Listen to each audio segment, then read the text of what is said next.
We're going to convert from standard form to vertex form. Again, the vertex form will give us the vertex of our quadratic. The first step is I like to move my constant out of the way and just bring it down here. And now I'm going to get ready to create a perfect square trinomial. I notice that the a is not 1, so I'm going to factor out a -2 from my quadratic and linear terms only.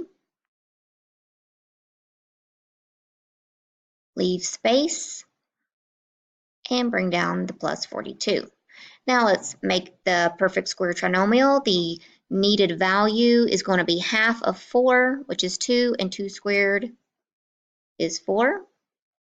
We know that we actually added a value of -8. -2 times 4 is -8. So if we add a -8, we must add a +8. That keeps our equation balanced. Now let's factor our perfect square trinomial. Oops, I forgot my little 2 here, sorry about that.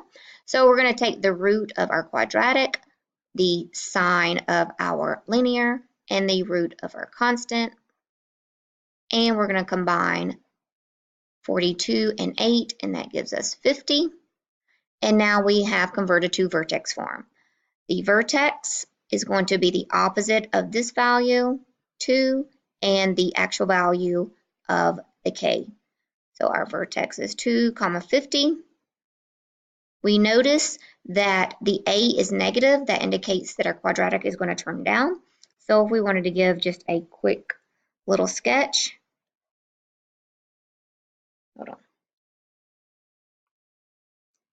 Our vertex is 250. It turns down. So something like this, we know it would have 2 real roots passing through the x-axis.